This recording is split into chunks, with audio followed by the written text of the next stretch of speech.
What if I told you that the United States helped paint South Africa as a violent, racist nation, all to justify taking control of its resources and covering up billions in deals? On June 30th, 2026, while citizens marched against illegal immigration, the government spent 600 million rands on security that critics say was nothing more than a golden opportunity for theft. Meanwhile, Donald Trump used old Kill the Boer footage to humiliate Ramaphosa and push the debunked White Genocide narrative. This isn't just politics. This is how America allegedly fooled South Africa's leaders to steal from its own people and keep the country divided. Today, we expose the 30 June lie. June 30th, 2026 was supposed to be a day of protest against illegal immigration. Groups like March and March demanded undocumented foreigners leave, citing job losses and strained services. And you can no longer label us as xenophobic for standing up for what is right. Our security is at risk, our resources are depleted, jobs are being taken over and replaced by cheap labor. There's a lot going on. The government poured $600 million into security, claiming it was to prevent violence. But many South Africans saw something darker, an opportunity for corruption, while real issues were ignored. No, the only difference is that we have a reactive government who saw an opportunity to steal money using the name of protest. So they did exactly that by creating fear amongst people. The 30th of June was never meant to be a date that is set for any violence or any looting or anything like that. But all over the world, they started creating this hype and this invention in their heads that something scary must happen. And, you know, it's even opened up the gates for criminal elements to see opportunities that were not even there, because we've always been marching all along and we don't even know why they decided that the 30th of June must be something that they make to look like a Holocaust. But we're going to do our best to make sure that all our protests remain as they've been all along, and that is peaceful and impactful, because the greatest impact of our marches is that we always want to make sure that we go to drug dens and we show where they are, so that the police don't pretend like they don't know. At the same time, international players, especially the US, used the moment to push false narratives that painted all South Africans as violent racists. This documentary uncovers how foreign influence, corrupt local leaders, and economic desperation collided to betray the people. The heart of the betrayal starts with the 600 million rand. Officially, for controlling protests, critics argue it was siphoned by connected officials instead of fixing unemployment or border issues. At the same time, the debunked White Genocide narrative was revived. Trump highlighted Julius Malema's Kill the Boer chants during meetings with Ramaphosa, trying to prove systematic attacks on white farmers. Investigations showed these claims were exaggerated. Farm attacks are part of South Africa's broader violent crime problem affecting all races, not a targeted genocide. Yet the narrative stuck, damaging SA's global image. Turn the lights down. Turn the lights down. And just put this on, it's right behind you. These are burial sites right here. Burial sites, over 1,000 of white farmers. And those cars are lined up to pay love on a Sunday morning. Those people were all killed. Have they told you where that is, Mr. President? No, I'd like to know where that is, because this I've never seen. Okay. I mean, it's in South Africa, that's where. No, when you look at the videos, I mean, how does it get worse? And these are people that are officials, and they're saying that kill the white farmer and take their land. As government, as my own party, we are completely opposed to this, to their perspective. But you do allow them to take land.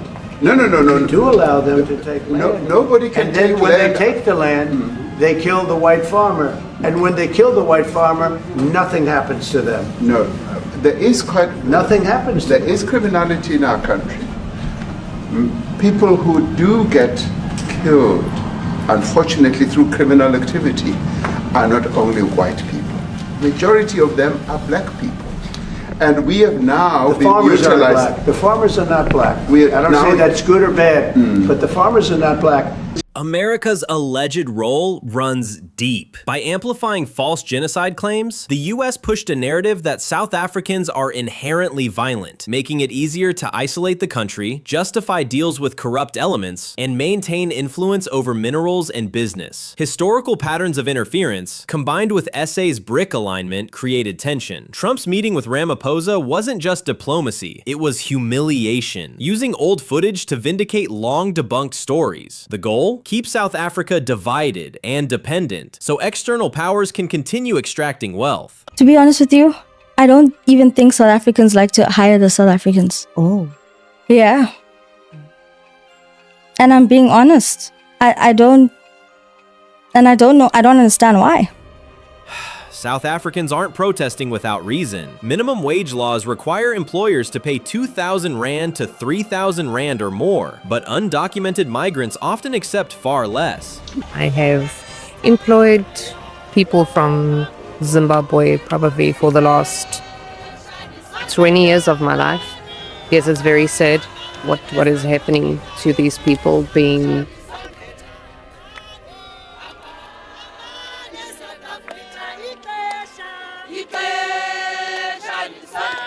taken out of our country because they are good people.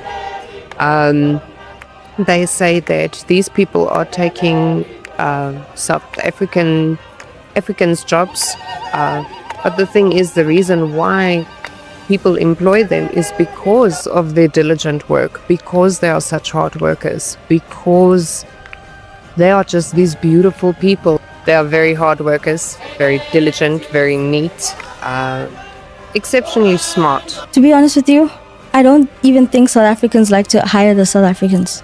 South Africans aren't protesting without reason. Minimum wage laws require employers to pay 2,000 Rand to 3,000 Rand or more, but undocumented migrants often accept far less. Businesses hire them to cut costs, leaving locals unemployed. This legitimate anger was twisted into racist violence by foreign media and some local leaders. The protests were about fairness and borders, not hatred. Yet the 600 million Rand went to security instead of real solutions like job programs or stricter immigration enforcement.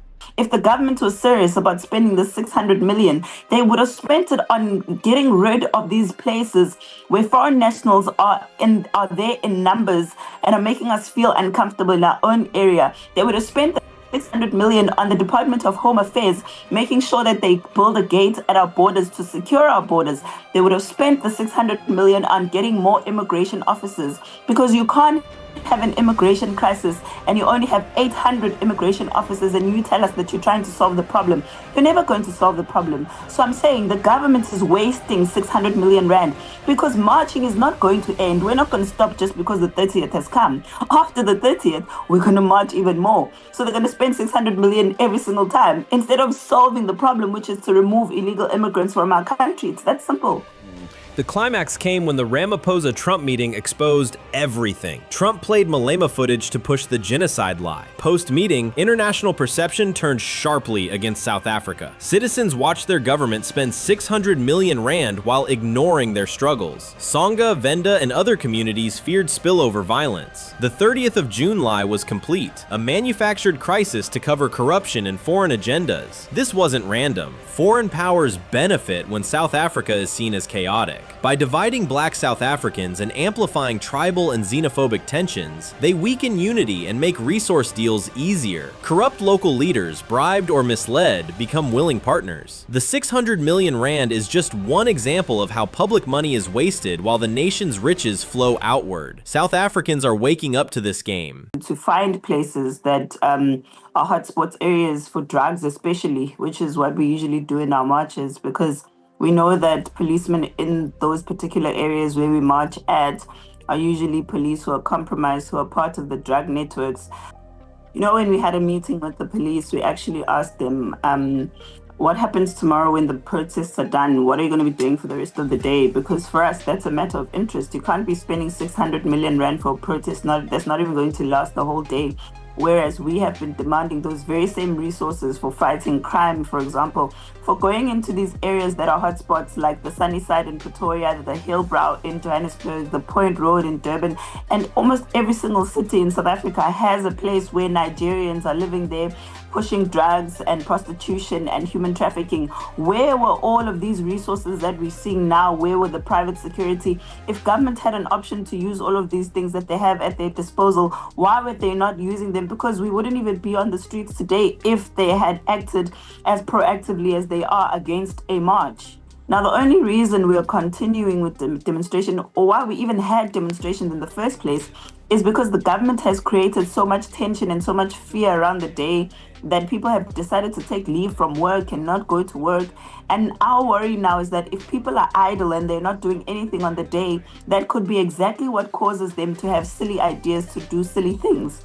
So that's why we're saying might as well gather on the day and protest, because that's really the main idea and what we've been doing all along. We don't know what is this idea that government has that something different is going to be happening. You know, I was even saying in one of my interviews, I think it's the most ridiculous things to say, 2021, there was looting and we're scared.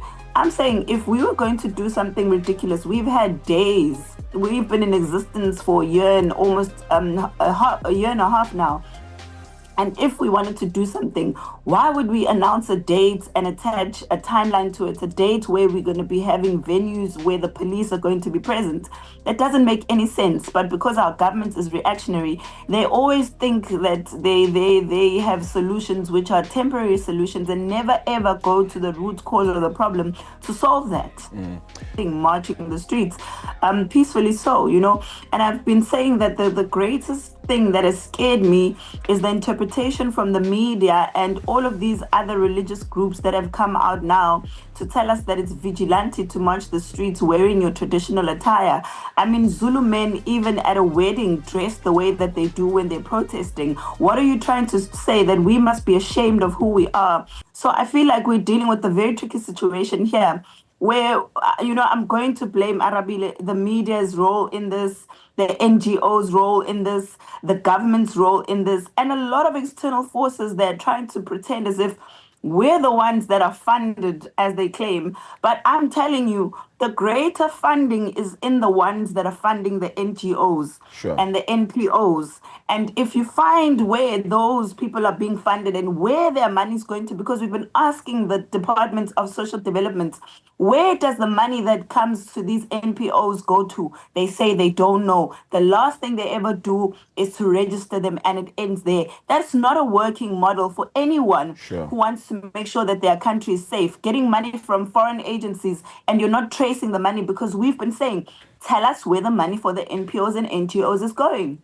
South Africa has been fooled long enough. The 600 million rand could have created real jobs. The White Genocide narrative was debunked, yet used to damage the nation. Citizens must demand accountability, unity across tribes, and smart policies on immigration and labor. The awakening is here. Reject division, expose corruption, and take control of your future. Justice for South Africans means truth over lies. If you want more unfiltered truth on South African issues and global power plays, hit subscribe and share this video. The fight for justice starts with awareness.